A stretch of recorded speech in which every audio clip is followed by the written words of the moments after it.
Une balle géante dont la moitié du diamètre est de 12 756 km.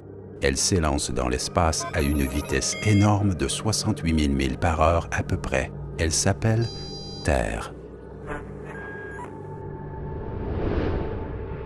Cette Terre est entourée d'une enveloppe atmosphérique de 5 couches composée d'hydrogène, d'oxygène et de gaz inerte. En même temps, elle tourne autour d'elle-même à la vitesse de 1000 milles par heure. Non, je ne parlerai pas de la majesté de cet univers, ni de celui des galaxies effarantes par rapport auxquelles la Terre compte pour un grain de sable sur le flanc de l'Everest, et des chiffres d'années-lumière dont les zéros ne peuvent être comptés. J'ai entendu beaucoup de paroles de païens dans ce monde. Ce que je n'arrive pas à comprendre jusqu'à présent est l'argument qu'ils n'ont pas foi en Allah parce qu'ils ne peuvent le voir.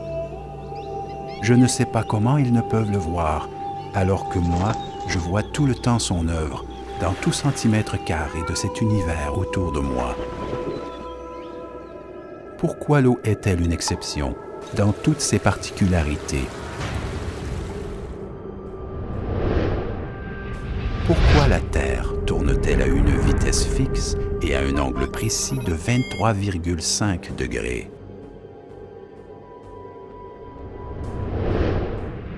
Pourquoi le Soleil, malgré son éloignement, a une température effarante?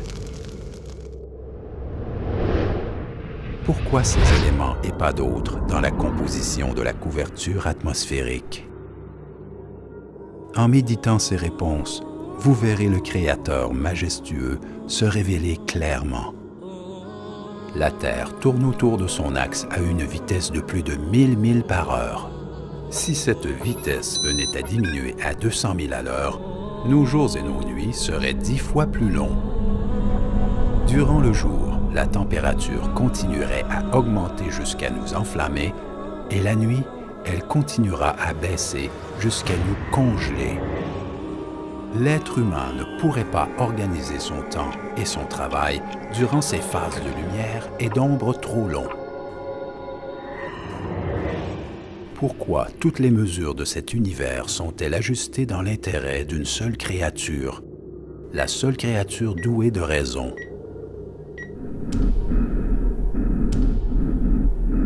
N'y aurait-il pas là un message que nous devrions percevoir? De même, pourquoi le seul liquide nécessaire à la vie est le seul dont la densité diminue avec la congélation et flotte?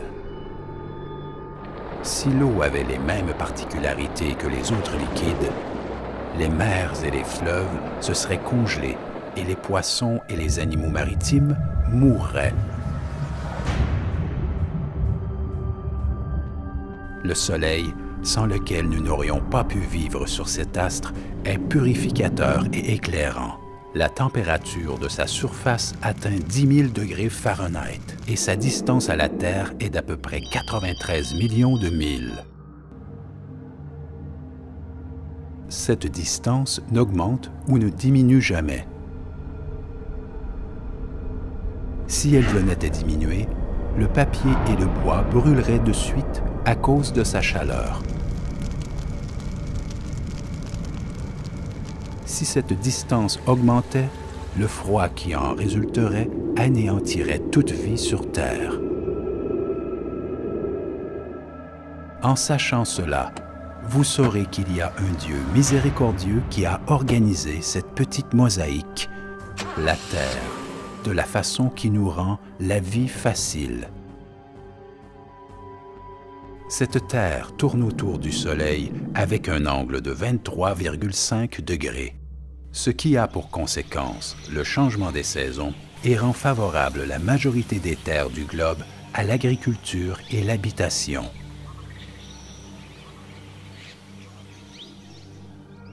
Si la Terre n'était pas penchée de cet angle précis, les saisons auraient été fixes sur toutes ses parties et les deux pôles dans le noir continuellement.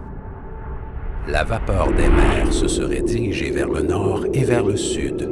Des montagnes de neige se trouveraient en certains endroits et les déserts ailleurs. La seule alternative à cela est que la Terre soit penchée de 23,5 degrés. Si l'enveloppe terrestre était moins épaisse ou d'une composition différente, les météores qui circulent dans l'espace à une vitesse plus rapide qu'une balle en plomb seraient visibles la nuit et brûleraient toute chose sur Terre. Ce qui est étonnant est que l'enveloppe terrestre ne permet que le passage d'une quantité infime des rayons solaires qui sont d'une importance chimique pour le développement des plantes et la suppression des microbes, et encore d'autres choses nécessaires à la Terre. La nature est-elle capable, à elle seule, d'organiser tous ces faits de manière précise et au moment qui convient? Cet équilibre indispensable à la Terre est très étonnant. L'air se compose de 6 gaz, dont 78% de nitrogène et 21% d'oxygène. Ces proportions très précises sont rassemblées pour convenir exactement à notre vie. Si cette vie n'était pas sous l'autorité d'une existence majestueuse et sage, comment y aurait-il eu cette force fabuleuse? C'est comme si toutes les choses s'étaient mises d'accord en une symphonie rythmée, uniquement pour nous. Mais la réponse est simple et facile. Il est le glorieux. Il est le sage. Il est le majestueux. Il est le grand. Il est le tout miséricordieux. Il est le puissant. Il est le généreux. Il est le bienfaisant. Il est le glorieux. Le professeur de toutes choses, l'Auguste. C'est Allah.